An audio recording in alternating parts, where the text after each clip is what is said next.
Hello people, what is up, welcome back to my channel Ghanishth space. This is Ghanishth. So आज का video लगभग मैं एक वीक बाद शूट कर रहा हूँ। रीज़न वही कि मैं बिजी वगैरह हो गया था असाइनमेंट्स में। आज फाइनली टाइम मिला है और आज मौसम भी अच्छा है, सो मैंने सोचा आज शूट करते हैं। सो आज का वीडियो में मैं आपको बताऊंगा कि ब्रिटिश कोलंबिया के अंदर जो पब्लिक ट्रांसपोर्टेशन सिस्टम है, जो बसेस वगैरह स्काई ट्रेन्स वगैरह चलती हैं, वो पूरा कैसे काम करता है, क्या सिस्टम है पूरा। क्योंकि जब मैं यहाँ पे आया था मेरे पास भी कोई ज़्यादा नॉलेज नहीं थी उस ट्रांसपोर्टेशन सिस्टम की, पर मैंने यहाँ पे आके धीरे धीरे उसको अडेप्ट किया। क्योंकि जो इंडिया में हम ट्रांसपोर्टेशन सिस्टम देख के आते हैं, जो इंडिया में बसेस वगैरह ट्रेन वगैरह के हिसाब होता है, यहाँ पे उसका थोड़ा सिस्टम डिफरेंट होता है। यहाँ पे कार्ड्स वगैरह चलते हैं और यहाँ पे हम पासेस वगैरह खरीद सकते हैं। तो वो पास 1 मंथ का 1 डे का हम पासेस ले सकते हैं। और बाय द वे आज आप सोच रहे होंगे कि मैं कहाँ पे शूट कर रहा हूँ, so let me show you. So आज मैं हूँ अपने अपार्टमेंट की जिम में। सो ऐसा कुछ है हमारे अपार्टमेंट का जिम। ये यहाँ पे कुछ वेट्स वगैरह रखे हैं एंड दिस इज मी। और ये मेरा वो ब्लॉगिंग गियर जिसकी मैंने अनबॉक्सिंग आपको दिखाई थी। So let's start the video.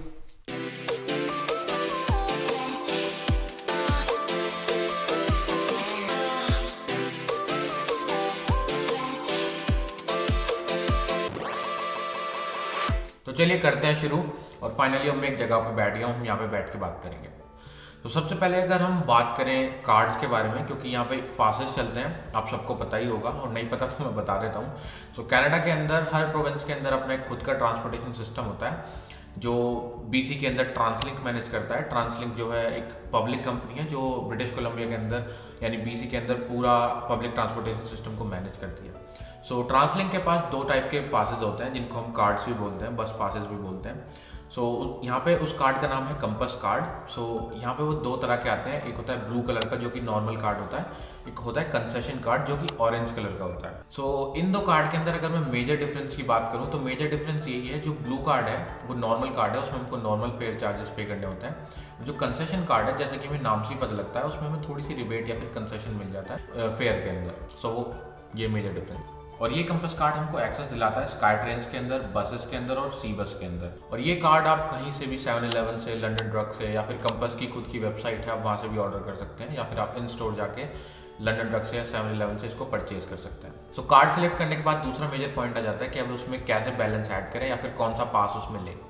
तो इसके लिए हमें सबसे पहले समझना होगा कनाडा के अंदर जो मेट्रो वैंकूवर है वो पूरा जोन्स के अंदर डिवाइडेड है, 3 जोन्स के अंदर, और हर एक जोन में कुछ सिटीज़ आती हैं।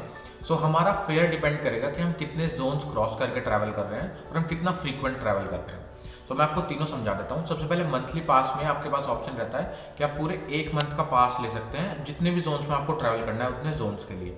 सो लेट्स से मेरे को वैंकूवर से न्यू वेस्टमिंस्टर के लिए ट्रैवल करना है। सो इट मीन्स कि मेरे को 2 जोन्स क्रॉस करनी होगी। सो मेरे को जो भी फेयर चार्जेस लगेंगे वो जो सेकंड जोन के चार्जेस होंगे वो पे करने पड़ेंगे। तो मैं आपको एग्जांपल से समझाता हूँ। सो लेट्स से अगर मैं मंथली पास लेता हूँ 2 जोन्स ट्रैवल करने का, यानी कि न्यू वेस्टमिंस्टर से वैंकूवर या फिर वैंकूवर से न्यू वेस्टमिंस्टर, तो मेरे को 2 जोन्स ट्रैवल करने पड़ेंगे और 2 जोन का मंथली पास अराउंड $120 का आएगा। तो उसमें मैं कभी भी ट्रैवल कर सकता हूँ, 1 महीने तक कितनी भी बार ट्रैवल कर सकता हूँ, उसमें कोई दिक्कत नहीं है। पूरा 1 मंथ का पास मेरे पास है। और ये जो मंथली पास रहता है ये कैलेंडर मंथ के हिसाब से रहता है। सो लेट्स से अगर मैंने 14 जनवरी को अपना मंथली पास लोड किया अपने कंपस कार्ड में, सो वो 14 फेब को ना एक्सपायर होकर वो 31 जनवरी को ही एक्सपायर हो जाएगा। इसलिए बहुत से लोग क्या प्रेफर करते हैं, वो स्टार्टिंग ऑफ द मंथ में ही अपना पास लोड करा लेते हैं और वो ऑटोमेटिक पेमेंट सेट कर देते हैं, अपने आप आपके मंथली पास लोड होता रहता है। अब बात करते हैं स्टोर्ड वैल्यू की। सो अगर मैं न्यू वेस्टमिंस्टर और वैंकूवर में ट्रैवल करूं और स्टोर्ड वैल्यू की बात करूं, तो मुझको पे करने पड़ेंगे $2.45, यानी कि $2.45। सो ये मेरे को पे करने पड़ेंगे अपने पॉइंट ऑफ एंट्री पे। सो पॉइंट ऑफ एंट्री का मतलब है जिस भी बस से या फिर स्टेशन से आप अपनी ट्रेन या बस बोर्ड कर रहे हैं, सो वहाँ पे जब आप अपना सबसे पहला टैप करते हैं, सो वो होता है आपका पॉइंट ऑफ एंट्री। सो उस पॉइंट ऑफ एंट्री से अगर 90 मिनट्स के अंदर अंदर आप अपना पॉइंट ऑफ एग्जिट पे भी टैप कर देते हैं, यानी कि जहाँ पे आपको जाना था वहाँ पे आप एग्जिट कर लेते हैं। तो बसेस के अंदर पॉइंट ऑफ एग्जिट कुछ नहीं होता, बस के अंदर केवल आपको टैप करके बैठ जाना होता है और जब भी आपका स्टॉप आता है तो आप उतर सकते हैं आराम से। तो बस में कोई पॉइंट ऑफ एग्जिट नहीं होता। पर अगर आप स्काई ट्रेन यूज़ करते हैं तो आपको स्टेशन से बाहर आने के लिए दोबारा टैप करना होता है। सो अगर वो आपका पॉइंट ऑफ एग्जिट वाला टैप 90 मिनट्स के अंदर अंदर हो जाता है, यानी कि 90 मिनट्स के अंदर आपका पॉइंट ऑफ इन भी था और पॉइंट ऑफ आउट भी था, तो फिर आपको $2.45 ही पे करने पड़ेंगे। पर लेट्स से मैं कॉलेज जाता हूँ, सो मैं सुबह गया तो फिर मेरे को कॉलेज में लगभग 4-5 घंटे लगेंगे, फिर मैं वापस घर आऊँगा। सो मेरे लिए उसमें ज़्यादा फ़ायदा नहीं है, क्योंकि मेरे को $2.45 वेस्टमिंस्टर से वैंकूवर के लिए देने पड़ेंगे, फिर वैंकूवर से न्यू वेस्टमिंस्टर के लिए देने पड़ेंगे। सो ऐसा कुछ काम करती है स्टोर्ड वैल्यू। अब तीसरा जो हमारे डेली पासेस होते हैं वो मिल जाएगा लगभग आपको 2 जोन्स का, 10 या फिर $12 का। उसमें आपको 1 डे का पूरा पास मिल जाता है। उसमें आप एक दिन में कहीं भी जितना भी ट्रैवल करना चाहें कर सकते हैं, कोई रिस्ट्रिक्शंस नहीं।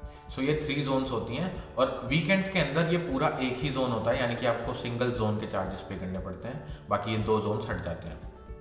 सो ये तीनों ऑप्शंस आपके पास रहते हैं। अब आप अपने हिसाब से कैलकुलेट कर सकते हैं। उनकी वेबसाइट पे एक टूल भी है जिसकी मदद से आप एस्टिमेट लगा सकते हैं कि आपको कितने जोन्स क्रॉस करने होंगे, और उन जोन्स को क्रॉस करने के हिसाब से आप अपना फेयर एस्टिमेट करने के बाद आप चूज कर सकते हैं कि आपके लिए तीनों में से कौन सा ऑप्शन बेस्ट रहेगा। सो ये टोटली डिपेंड करेगा कि आप कितना फ्रीक्वेंट ट्रैवल करते हैं, और आपका टू एंड फ्रो का जो कम्यूट रहता है वो कितनी देर का रहता है। अगर आप 90 मिनट्स के अंदर अंदर ट्रैवल कर लेते हैं तो आपको एक तरफ से केवल 2.45 सेंट्स ही देने पड़ेंगे। और ये जो मैं आपको चार्जेस बता रहा हूँ, ये मैं आपको जब बता रहा हूँ जब आप अपने कंपस कार्ड के थ्रू पे करेंगे, क्योंकि हमारे पास काफ़ी सारे ऑप्शंस रहते हैं पेमेंट के भी। हम अपने कॉन्टैक्टलेस पेमेंट कर सकते हैं अपने डेबिट या फिर क्रेडिट कार्ड से, या फिर हम कैश के थ्रू भी पे कर सकते हैं, या फिर हमारे पास अगर और कोई पेमेंट ऑप्शन है जो कि वायरलेसली एक्सेप्टेड है NFC से, तो हम उससे भी पे कर सकते हैं। और ये हैं हमारे डिफरेंट फेयर चार्जेस जो हमको डिफरेंट टाइप ऑफ पेमेंट में पे करने पड़ेंगे। सो मोस्टली सब इसीलिए कंपस कार्ड प्रेफर करते हैं, क्योंकि कंपस कार्ड में सबसे कम फेयर चार्जेस लगते हैं। अदरवाइज अगर आप अपने डेबिट कार्ड या क्रेडिट कार्ड से या किसी और मोड ऑफ पेमेंट से पे करेंगे तो आपको थोड़ा ज़्यादा फेयर देना पड़ेगा। तीसरी बात कर लेते हैं डिस्काउंट्स की। मेरा जो कॉलेज है वो उसके पास यू पास नहीं है, अदरवाइज ब्रिटिश कोलंबिया के अंदर यू पासेस हैं, यानी कि आप अपनी यूनिवर्सिटी को एक सर्टेन अमाउंट पे करेंगे अपनी ट्यूशन फीस के साथ, और वो आपको यू पास दे देता है। सो यू पास आपको एक्सेस देता है पूरे ब्रिटिश कोलंबिया के अंदर, कहीं भी आप ट्रैवल कर सकते हैं स्काई ट्रेन, बसेस और सी बस में।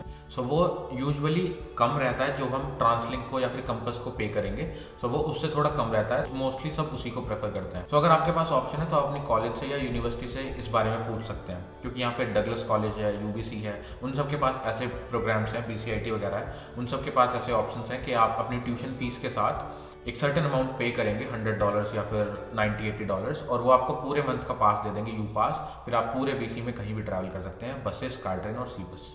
बाकी इसमें ट्रांसलिंक की तरफ से कोई भी स्टूडेंट डिस्काउंट नहीं है, वो ट्रांसलिंक कोई स्टूडेंट या फिर रिबेट नहीं देता। लास्टली मैं आपको एक क्विकली बता देता हूँ कि आप नेविगेट कैसे करेंगे। आपको पता कैसे लगेगा कि अब मेरे पास कंपस कार्ड भी है, मेरे पास मंथली पास भी है, मेरे को ये भी पता है कि मेरे को किस से किस जोन के अंदर ट्रैवल करना है, पर नेविगेट कैसे करेंगे। सो उसके लिए आप गूगल मैप्स या फिर एप्पल मैप्स यूज़ कर सकते हैं। बहुत से लोग ट्रांसलिंक की एक ऐप भी है उसको यूज़ करते हैं, पर मेरे को उसका जो UI है, यूजर इंटरफेस है, वो थोड़ा मतलब डिफरेंट सा लगता है, थोड़ा कॉम्प्लेक्स है, इतना ज़्यादा सिंप्लीफाइड नहीं है। गूगल मैप्स और एप्पल मैप्स थोड़ा ज़्यादा स्मूथ है। सो मैं आपको नेविगेट करके भी दिखा देता हूँ। लेट्स से मैं अपनी ट्रैवल डेस्टिनेशन न्यू वेस्टमिंस्टर से वैंकूवर के लिए लेता हूँ।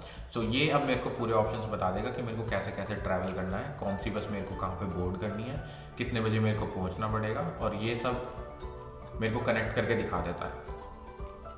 So that's it for today's video, guys. I hope you liked it. If you liked it, then please hit the like button and subscribe to my channel. Thank you so much. Bye bye.